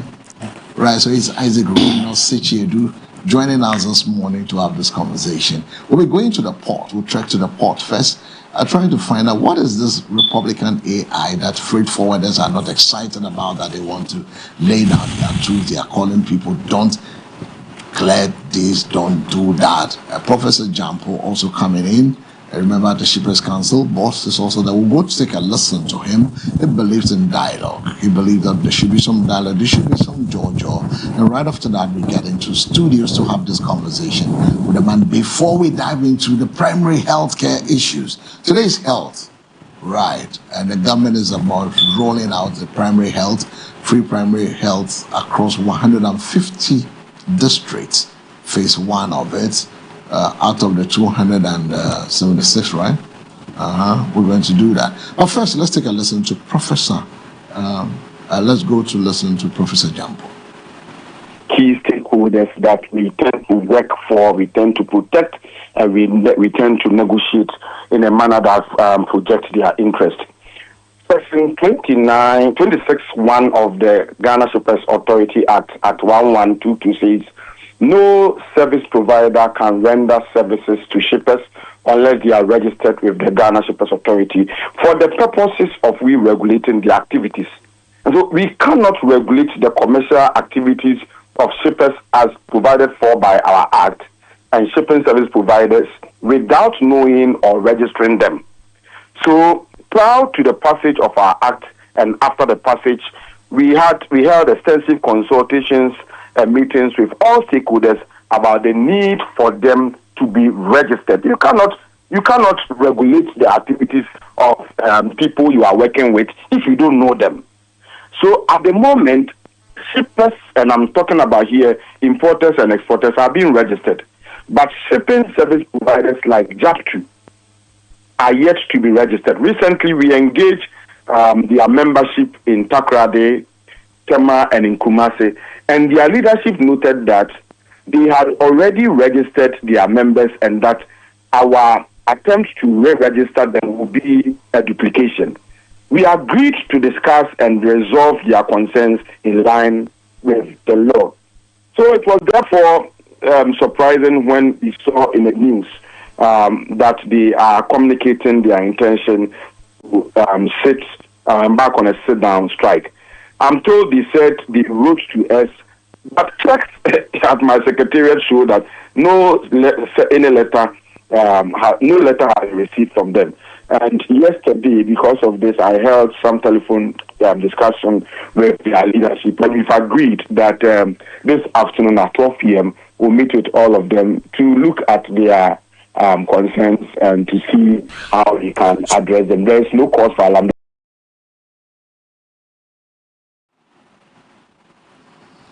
So you heard the voice of Professor Jampo. He's the head of the Shippers Council talking to us via phone. Now, I have a freight forwarder. He happens to be a person who speaks for the NPP as well, but he's a freight forwarder. So we're going to have a conversation differently from the party perspective. Then right after that, we come to party issues. We'll want to look at what his party would have done differently when it comes to rollout of the primary health care. Don't forget, I'm here together with Bernard. Agbemo Eduji is also here, my co-host. And then we're looking at how do we resolve this Republican AI issue. Now, let me welcome Ike into the studios. Ike, good morning. Good morning. How are you doing? I'm good, and I hope yourself. Life has been... it's okay. Once you have life, there's a purpose you need to fulfill. Absolutely. And we happen to find ourselves here this morning. I've been joying with our viewers. So now, I want to pick your thoughts on issues that has to do with this Republican AI a system that has been introduced by the Shippers Council that your outfits looking for it. As of yesterday, they want a Wingo Brett. I listened to him, said they should give us some time. I've listened to other people who have different opinion, but from your perspective as a freight forwarder, where do you stand with this matter? Very well. First off, I would like to say a big thank you to God for giving all of us life here. Yourself, Bernard, your team, for making it possible for us to have our views shared this morning. And then also to say good morning to my NPP Kuro constituency executives, especially the Chairman Atajima. You know, we are embarking on membership drive. Oh, okay. So we are on it, and we are done with the first phase. We are now at the stage where there is a team that imputes the names that were coordinated, that were taken from the polling stations into a common system, and then it is shipped to national. National also pushes it, shipped to regional. Regional pushes it to national, and then membership cards are generated for all members so that we can identify. How is that drive going? It's going well. It's going well. Just that you cannot have the enthusiasm like a movie. You know, we are Ghanaians. Sometimes there are deadlines for things to be done, and we relax until the deadline reaches, and then everybody rushes in. So it's going on well, but we are not having it at a slow pace. Yeah, at a slow pace. But at least what we have is encouraging. So we pray that at least we are able to do things well. And then also you have to understand that we just lost elections. So the enthusiasm is a lot down. Your party is not appealing to the people, or maybe your people felt there's nothing at stake for us. No, in this world, everything that goes up comes down. You can never stay up forever. So like that. Yes, it's a natural thing. For now, people, as at last year, people were not comfortable. People were taking it in a different way. Now, time and other things are calming things down.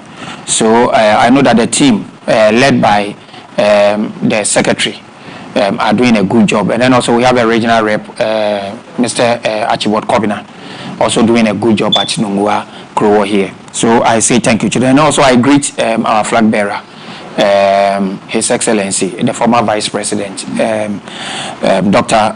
Mahmoud Baumia, and the team. Now, about this Publican AI. Publican AI. Which is an intelligence-driven custom and trade valuation platform designed, introduced at the Ghana Sport by the Ghana Revenue Authority, the GRA. Now, the problem has to do with why are freight forwarders unhappy with this, because the trade groups, GUTA, GEVIT, have all strongly opposed for several reasons. Why you opposed to it? Yes, so immediately you see freight forwarders, we are just we are let's say the vehicle that brings the goods to the people. We are not the ones that invest in the goods. So we have our importers, we have our exporters, we have the trade unions. They are the ones that invest money into whatever we work on at the port. So they are the ones that has given the directive that we should hold on to duty, the payment of duty from today Tuesday, 4 days, from today Tuesday to Friday. Yesterday I was at the press conference, the presser that we did at the offices of GIF, and our GIF chairman and then the secretary, general secretary, did a lot of good to the issue. Now this is the issue, and this with the politics that we are doing, and you cannot take politics out of it because there is a government, and it is a government that is leading this. So whatever GRA does is as it's as a directive from the government. GRA cannot on its own profess something and decide to do it without the government instructing it to do. So whatever the GRA is doing it on behalf of the government. Now we were here during the 2024 election, and if you remember clearly, President Mahama picked an entry, what we now call the BOE, the Bill of Entry. First we call it declarant, the Bill of Entry, and then held it before camera before the media and said, look at the number of taxes that we are paying for Corolla. And then he listed the taxes and then showed the amount in duty. And what did President Mahama promise? That when he comes, we will even be at par with Togo. And that our duty will be competitive to the extent that people will not take their cars and other things to Togo. So if you come and you have not changed the previous system to the promise that you gave, but you are rather adding up. Look, what this publican AI is doing is that Voxy, the Voxy, Toyota Voxy, that they have banned for commercial use. That Voxy paid a duty of 7.9 million. 7.9 million. That's what the Republican AI gave. Yes, gave for Voxy. And what was the freight? 7.9 million. No. I mean, what would be the duty for ship? What I'm asking is, what was the rate before the Republican was? Voxy will not. It's 9 million. Could it be an error? It is not an error. It is what the AI gave. And you have per the system we have. Yeah, well, just before you can, I just wanted to find out. Yeah. What was it? Oh no, I'm even saying that. What will Toyota Corolla? What will Range Rover? Range Rover duty 100,000, 150, and then Voxy 7.9 million. What will be the duty for ship, for vessel, for plane? So, but that makes it obvious that it was an error. It is not an error because that is not the only one. Look, Ram. We have a Ram vehicle. When you impute it, then the AI gives you Ram as an animal, goat. But we know Ram has a vehicle. We have Ram. Yes, but then the two AI that they have brought gave you, because that is what gives you the authority that you can go and pay your duty. It is not what I think outside. So if what gives me the authority to go and pay the duty now describes the car, Ram, as a goat. So is that what is causing? Yes. You know what the AI is doing is that the AI is currently tripling about 300-400% of duties that customs give. And you know that in Ghana, we are on protocols with World WCO. We have how we calculate our duties. You don't just generate your duties. You belong to associations in Africa and international. So they give the range. And then based on your setup, you also take that range and then you apply it with yours. We have left, if AI can do the job, then what are the customs valuators doing there? Do you know how this AI work? AI picks randomly. And you know that here in Ghana or elsewhere, there are people who launder money. Yeah. So if I have an illegal money that I want to take outside, I talk to a supplier there. And even if the thing is costing 50 cedis, the supplier, the invoice that comes there says it is costing 1,000. That is the invoice that the supplier has given me. And it is that invoice that I will use to do the import declaration form, that is the IDF. So when I do the IDF, then the bank will transfer the money based on the invoice that I have bring. So what I do is that because me, I'm not doing a legit job, and I want my money, which is coming from a bad source, to go there so that then I can get it back. I will let them inflate the cost for me so that a huge amount of money can leave. So when what AI is doing, that AI picks randomly. So it will say this phone, the highest value is 1,000 cedis. The lowest value is 20 cedis. Meanwhile, when you go to the market, you will get the highest value at 50 cedis. So it does that, and then it gives you the value that the AI wants. Look,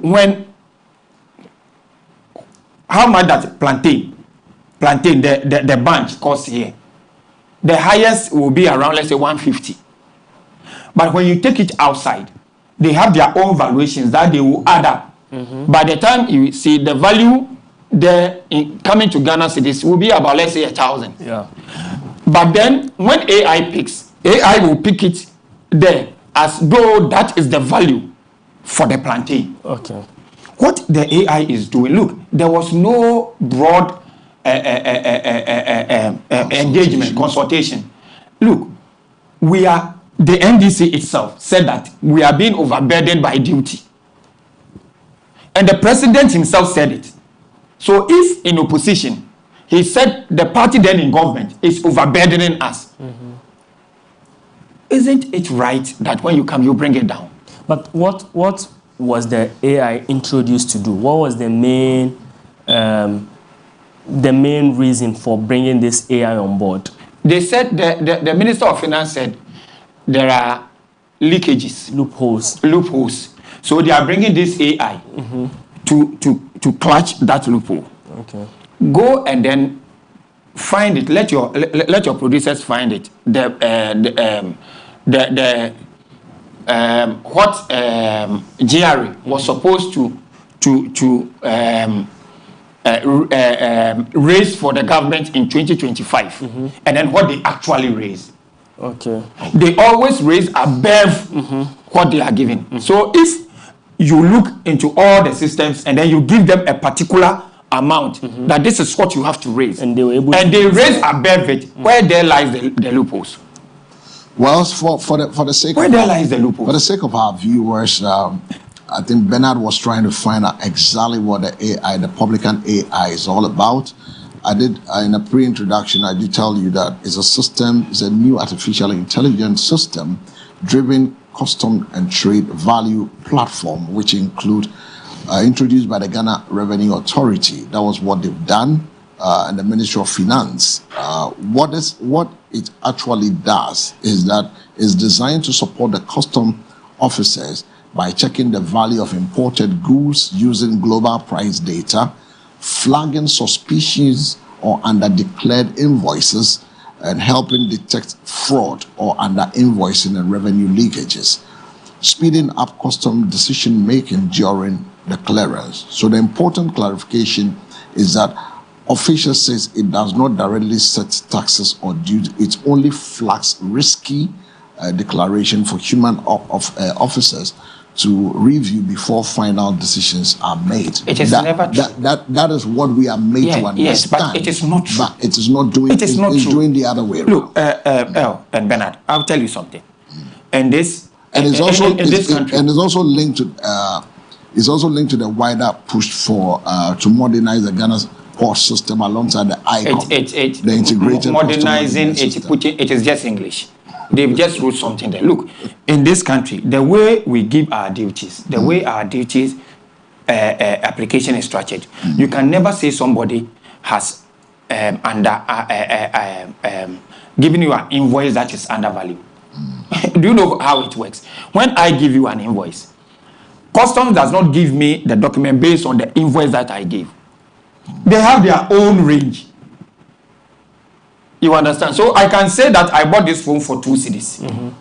But when I give those documents to Customs, when the valuation comes back, it is not 2 cedis that is on it. Customs have its own range. That they will say that for this value, for this phone, it wouldn't cost. It wouldn't cost 2 cedis. It costs 10 cedis. Okay. And when they give us that value, you cannot do anything about it. Okay. So when at the end of the issue, you give us your own value according to your books and your calculations, and then you come back and say, I have undervalued, I have underpresented my goods. It doesn't really, I don't want to say make sense, but it is not really.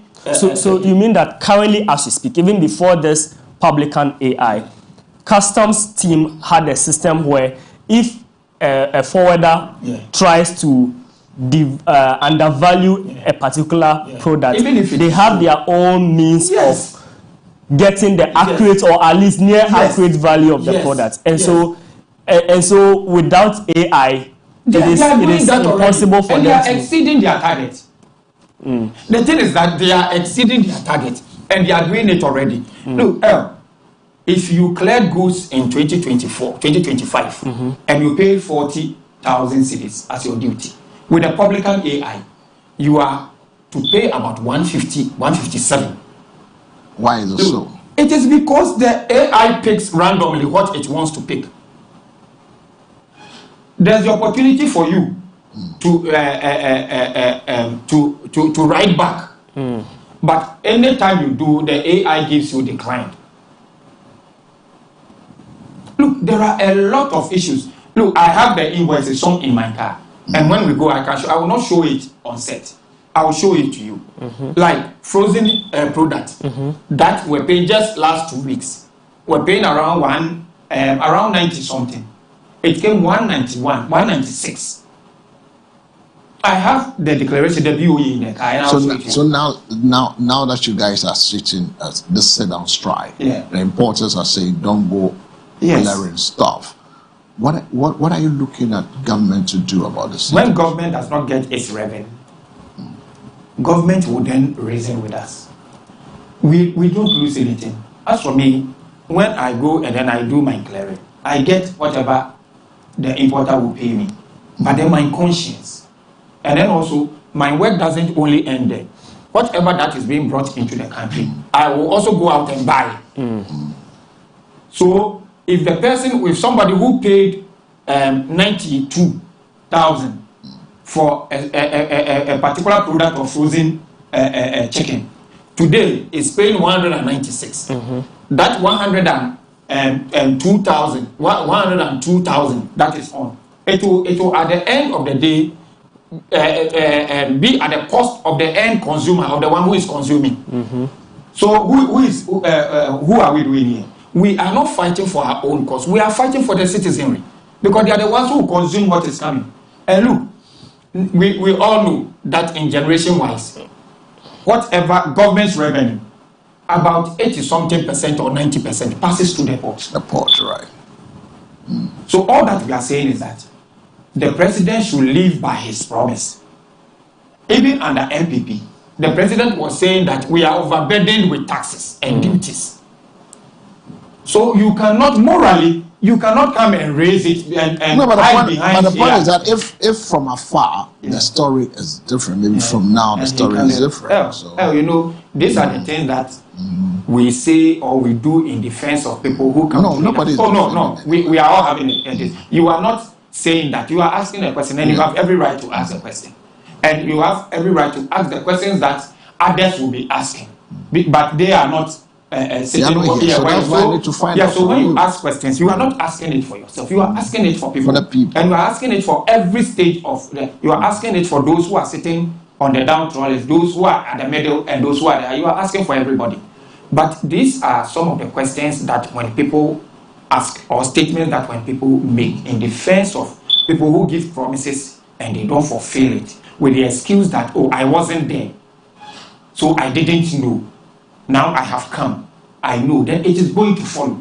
So tomorrow, we will all sit here and say things, and people will say that, oh, he is in opposition. That's the reason why he is saying that. When he comes to government, he will not do it. What are we doing? So definitely we are killing ourselves. They did a research before. They did it. A research before they came out and said they're going to reduce. You cannot hide. Look, custom officers, not all of them are NDC people. Not all of them are NP people. When you go to GRU, not all of them are NPP people. Not all of them are NDC people. They are all Ghanaians. They are all Ghanaians. NPP gets documents that goes through the government. When NPP was in power, NDC was getting those documents, and they were making press conferences on those documents, and they were doing it authoritatively because they had documents. So you think the president will have to fulfill his promise? It is an integrity issue. Look, let our leaders say what they promise when they get the power. We shouldn't make excuses for anybody. Look, GRA is exceeding their target. So is the association calling for the scrapping of some taxes or the suspension of the AI? Association is calling for the suspension of it, for us to have an engagement. Because look, even the AI has to be trained how to work in the customs system. Absolutely. If we bring AI to your place here, you have your way. This is a media house, but you have your way of doing things. The AI has to be trained how to fit into the way you do things. When you go to it's an input. Yes, when you go to a media house, another it's the same media house, but you cannot just pick the software as you are using it, take it to the media, the other media house. Every person and specifically what he does and what he doesn't want to be done. So even the AI itself had to be trained how to fit into our custom system. We are not against the AI. Nobody is against any tool, but the whatever tool you are bringing should not impoverish the citizen, those who gave you the vote. So more or less, you're talking about there should be a broader consultation. There should be, and input from the freight forwarders. It is what. But I listened to Professor Jampo, and I just heard from you that Awingobet said that we should have. Look, sometimes, if we don't take care, Professor Jampo. Did he ever call for dialogue when NDC was in opposition, when he was a neutral, and he was always speaking for NDC? Today, and these are the things that we do. These are some of the appointments. Look, some of the appointments, you have to give it to people who are on the ground, people who know what they have to do. Do you know that? Look, when Sunday is not a working day for us here in Ghana, but when I am working on my container, and Saturday, I am not able to clear because the system is not really going. It is not my fault, but I'm not able to clear. Sunday, when I come to clear my test on Monday, I pay the more rate for Sunday. What are our leaders? What are our parliament doing for us? Like it is not a working day in our books. If So it is a working day, I will go and work. If there is a public holiday, it is the public that says that that day is a holiday. So if I have my container at the port, that day, I shouldn't pay anything. But I pay demurrage. Look, I work with a shipping line, and I will not mention the shipping line. For the whole day, for the invoice to come through from the system so that they will give us release for us to go and pay Gapoa charges, it took us about 12 hours. So I wasn't able to clear. So much, yes, it wasn't my fault. It was the fault of the shipping line. Their system wasn't working. But then I cleared the next day. I have to pay for their system not allowing me to work on that day that I decided to. So is it a deliberate? No, it is not deliberate. But these are what Professor Jampo. They shouldn't be coming to us. They should work on these things for us, so that we will have that that peace of mind, so that monies that go into expatriate companies that are working here will be legitimate. Not to meddle into the. You say we should have look, GIF and other freight Cuba and other freight organizations associations. They went into a meeting with the with GRA, and the deputy finance minister was present. They told them all this, and we went. You know that for every duty that you pay, we pay an amount to GIF. So for every duty that you pay, GIF has the template. The template, yeah. They have it. So even when they sit down, when you go and pay, GIF will know. It is starting from today. If I work, I am getting my money. Whether it is Publican AI or it is Publican AI Pro, so far as the importer is paying and the exporter is paying me, the freight forwarder, I will get my payment for working. But at the end of the day, that money, I will take it home and I will spend that money. Whatever that has been added to the duty, the one who bought it at a higher price will also put it on. So when I buy wachi, I'm going to pay higher. I'm going to pay more. So we are not fighting for ourselves. It is not a freight forwarder issue because we don't import. We are not the owners of the containers. So what we are fighting for Ghanaians. We are fighting for everybody, and we are saying that our leaders should allow us, those of us also who are coming, learn from them by doing exactly what we promise when we want power. We're doing exactly what we promised when we want power. We're still looking at the Republican AI. If you just happen to put your Republican, the Publican it is AI. easy for you to say Republican because Republican is what we know. Yeah, so it's a Publican AI, which is a system that has been introduced by the GRA at the ports, and that's bringing us to the end of a discussion on this Publican AI system at the port. And we've had concerns raised about the cost implications, delays and transparency when it comes to figures, as well as the argument from the authority that this system is necessary to protect national revenue and modernize the port operations. The debate clearly continues between efficiency and also fairness, and between technology and also what? Trust. And this is the angles. And integrity. And integrity. And the man is out in integrity, but I didn't put that. I think integrity is very important. Well, so we are grateful to And before when you pass to Tema, you can take your cameras to Tema. The port is congested. Yeah, the port is congested. It is because people have made their budget, and then when they came, it has quadrupled. Even if you go to the bank to ask for money, the bank will look into why has your clearing cost quadrupled all of a sudden. And then when you pass through Tema, Meridian, and then Tema inside, there are these heavy trucks parked there. There, right? Because the goods should have been cleared for them to take it away. But they are there.